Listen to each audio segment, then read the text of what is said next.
Okay, these are specific times that I want a boyfriend.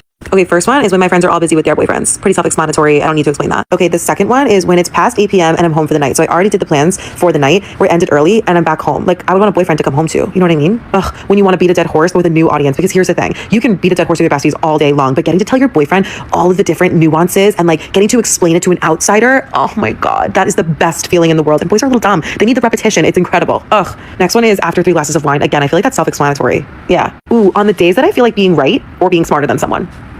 Yeah. When I need a DD for girls' night because it's so fun and like you get to be that girl who has their boyfriend pick you all up because, you know, your boyfriend's just that awesome and like everyone loves getting to debrief the night with him. Oh, come on. That's so much fun. I want that. And if there's a bug, he could fix that. Or at least he should. Oh my God, when my car needs an oil change, like please God, make that someone else's problem.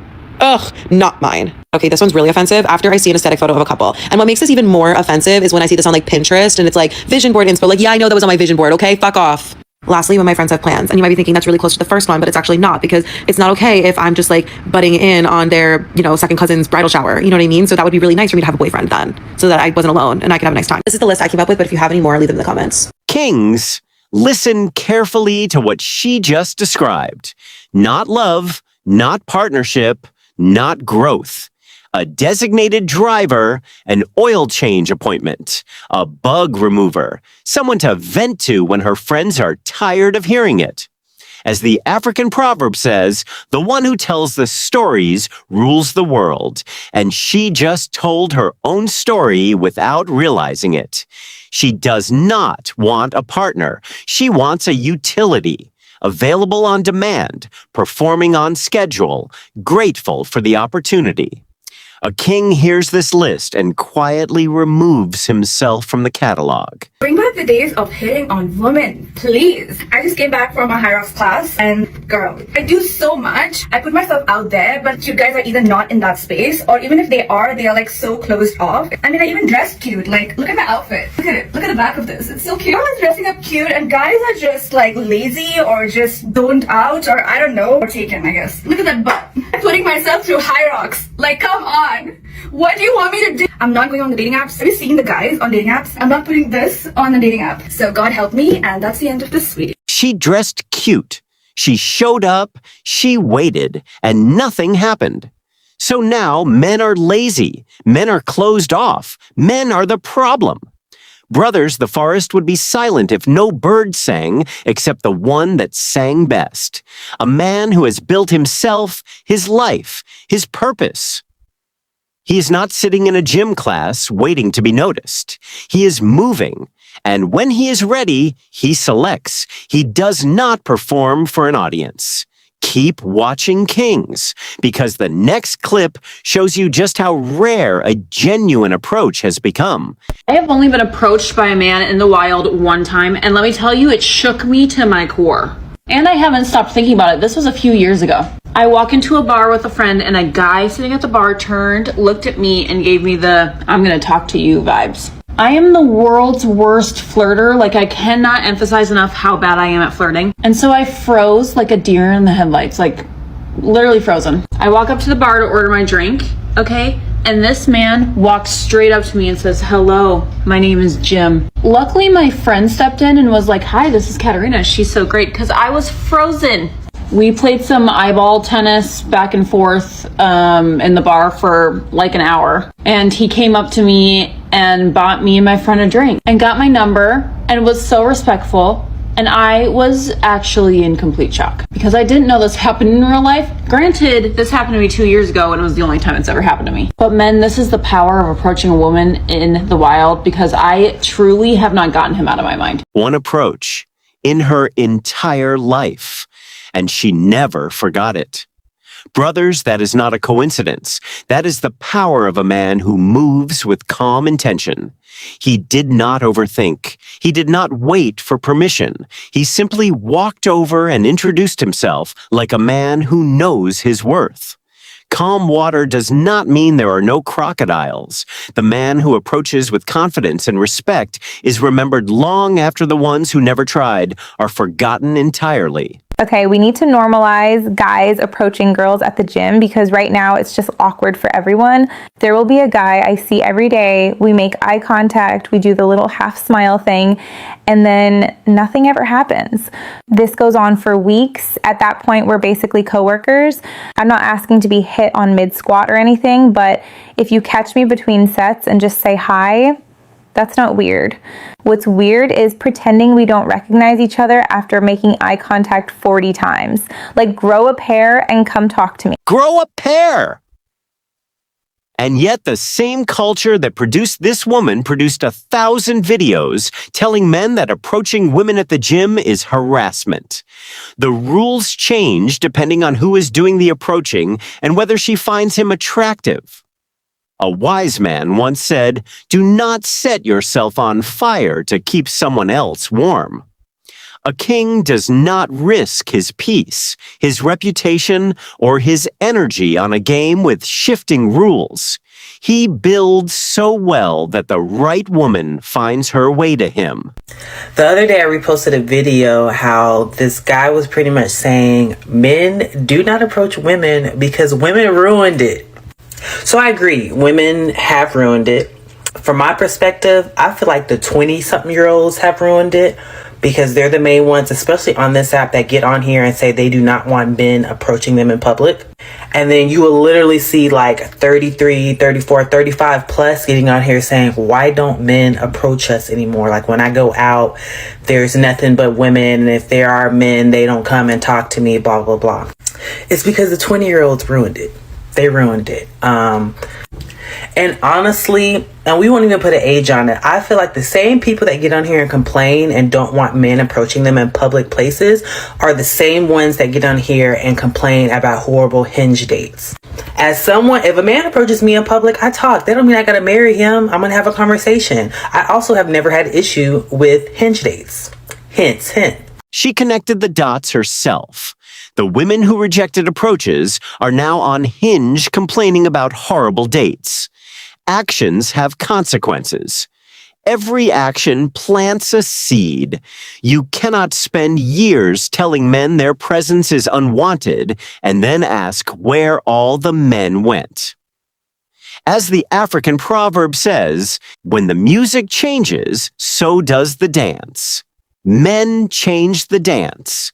And some women are only now realizing the song they requested is not the one they wanted to hear. Where is the best place for a man to approach a woman? Obviously, it's not the gym. We've seen the discourse on that. However, I saw a video today of a lady saying that a man approached her in a grocery store and she was like, oh my God, we can't even go to the grocery store in peace. And to that woman specifically, I say, absolutely. If you don't want people approaching you in the grocery store, you have every right to say that. But as a collective, I'm worried because I'm like, if they can't approach us in the grocery store, I fear that their only option is DM. And I don't want an internet love story. So now I want to know from the women, like, where is home base? Like, where are we going to say, like, yes, if we are here, feel free to respectfully approach? What is that space? It can't only be from the comfort and safety of my phone. There's got to be a way in a space where I'm like, yeah, it's totally cool if you come up to me during this time if you see me here.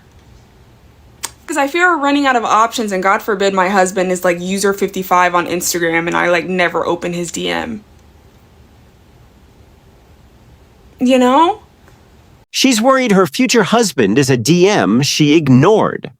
Kings, we observe this without judgment. She is living the consequence of a culture that was loud about where men could not go, and very quiet about where they could.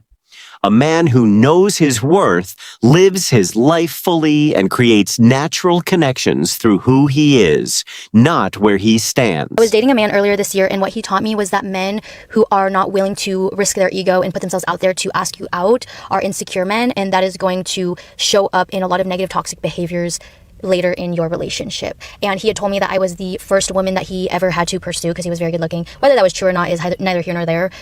But he doesn't like to pursue other women, and I didn't realize that was a red flag at the time. But I saw it come out because I'm very secure in who I am, my flaws, my strengths, all of it. Like, it's me, and I'm very comfortable.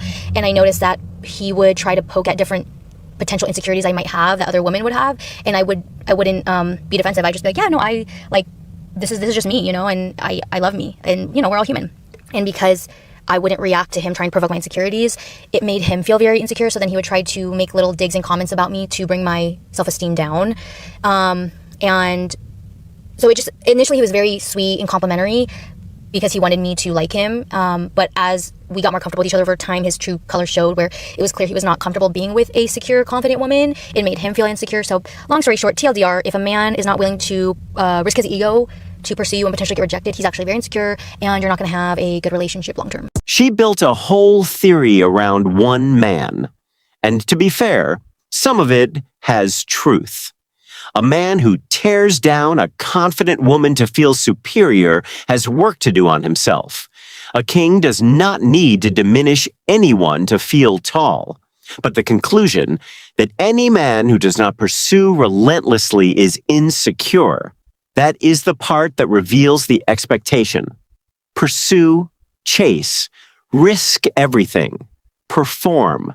The African proverb says, a lion does not need to roar to be known as the king of the jungle. A grounded man does not need to chase to prove he wants something. His actions over time speak louder than any pursuit. So that's what I'm saying. If a woman requires a different level from y'all will... Who are you to require any different level? Who are you? Why do you think that I should spend more money on you because you have a vagina? I mean, what are you gonna spend it on then? Like, what are you? I don't have to spend it on anything. Bills, things of an importance. You're one of those women who believe if I spend $500 on a date, that's more effort than me actually setting up something where we're able to actually spend time with each other and thinking about the environment that we're in and thinking about the place and how with the time and the temperature and how it's gonna smell. Things like that. You're focused on, well, I want to take pictures so I can put it on Instagram to show everybody that I have a man with money. Valentine's Day, I want to see the roses on the bed with the balloons and the flowers and the chocolate with my name and a balloon so everybody can see. Let me put it behind glass because it's not the importance of what this man did for me. It's how much money he spent so I can show the world. Brothers, he said everything that needed to be said. $500 is not effort. Effort is knowing what she loves and creating a moment around it. Effort is presence, attention, intention. But she was not asking for effort. She was asking for a budget. And he called it plainly. It is not about the experience. It is about the photo, the proof of value, the Instagram post that says, my man spent money. A king invests in experiences, not performances. And he selects a woman who knows the difference. I feel like one of the reasons why men aren't enjoying dating is because you guys are too simplistic and your point of entry is just too easy. Like most of the time, if I was to ask men, like, what's your type of woman? Oh, is she peaceful? Does she listen? But why is it not, is she educated? Because you guys aren't increasing the bar of like what you expect from a woman, you end up generalizing a whole community of women just because you weren't being as intentional. If you want to experience better women, go and speak to women in better spaces. Be more intentional. Finding women in a club and just expecting them to be the love of your life, or expecting them to hold the same morals as you, or to value the same things as you, like, the point of entry needs to be higher from the first conversation. She told men their standards are too low for wanting peace. Kings, let that settle for a moment. A man who has done the work, who has built himself mentally, financially, emotionally, and his top requirement is peace. And she called that simplistic. The African proverb says, he who learns teaches. A man who has learned what chaos costs him will always choose peace. Not because he lowered his standards, because he raised his understanding. Peace is not a low bar. Peace is the foundation everything else is built on. This is the first time that we're speaking since he asked for my number. If I tell you I don't feel well, you say, I hope you feel better though, you're not my type. Who is your type then, bro? Doctor Strange? What was he supposed to do in this situation, bro? Let me know. Was he supposed to nurse you back to health? Was he supposed to give you a senzu bean? What was he supposed to do in that situation? First conversation, first interaction, and already an expectation of emotional labor. He said, I hope you feel better. A warm human response. And it was not enough. A king notes this early, not with anger, with information, a relationship that begins with unmet expectations before it has even started is already telling you something. As the elders say, the beginning of wisdom is knowing what you do not know. And what this first interaction reveals is more than enough to know. And I finally just want to say, I finally reached the understanding of why it is hard for men to get married. Because number one, you got to cut off all your hoes. Number two, now you got to allow yourself to fall in love for real. Number three, you got to meet people's family and ask for permission. You got to buy a ring. And then you do all of that and she can still say no.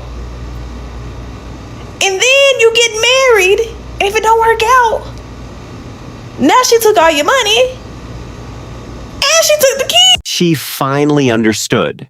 And the fact that it took her this long to see what men have always known is exactly why so many kings are choosing differently. However long the night, the dawn will break. And the dawn for men came when they realized the terms of the deal. A king who understands his value does not enter a contract that was designed against him without full awareness of what he is signing. Build carefully, kings. Choose wisely. And never let urgency replace discernment. I'm about to sign the lease to my literal dream apartment. And instead of being excited and over the moon about it, I'm actually just stressed because I'm just so sick of having to make these massive life decisions by myself, and I have such an amazing support network that give me their advice and tell me what they think I should do, but at the end of the day, like, it all just sits on me and I'm always just scared of making the wrong decision, and I'm just so sick of having to guide my own self through all of life. It should be so exciting, and instead I'm just stressed that I'm making the wrong choice. But when does this feeling stop? I just wish I could share the responsibility of life and all of the decisions with someone. The apartment is beautiful. The life is hers, and she is sitting in it alone, stressed. Brothers, we do not watch this with satisfaction. We watch it as a reminder. The African proverb says, "Rain does not fall on one roof alone." A king builds his life knowing that the right partner makes the journey lighter. Not because he needs her to function, but because shared purpose multiplies everything. Build your foundation first, then invite someone worthy into what you have built. That is the sequence, and it changes everything. I just saw a video of this guy talking about how he just deleted all the dating apps, which we all should. I deleted my dating apps like 3 months ago, and I haven't been back since. We need to bring back approaching people in real life.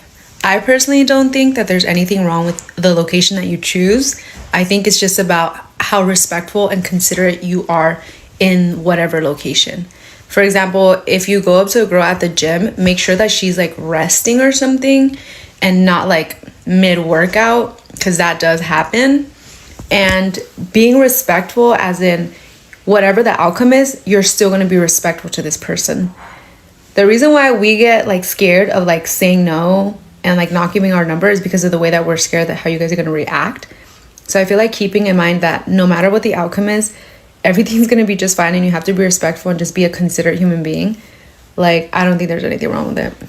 Bring back approaching people in real life. Like, bring back talking to people in person outside of like the club or the bars. Like at the grocery store, at the gas station. I don't really love the gas station. Gas station kind of scary. At the gym, at volunteer events. I don't know. Bring it back. We close here, kings. And she ended on something true. It is not about the location. It is about the man. A man who approaches with confidence, respect, and the ability to handle any outcome without his ego collapsing. That man is remembered. That man is rare. That man is you. Build yourself to that standard, not for her approval, for your own dignity. As the African proverb says, the wise do not sit and wait for good things. They rise and walk toward them. Be that man. Rise, walk, build, and let everything else follow. Give this video a thumbs up and share it with a man who needs to hear this. Subscribe and hit the notifications bell to stay updated. Thank you for watching, and we will see you in the next one.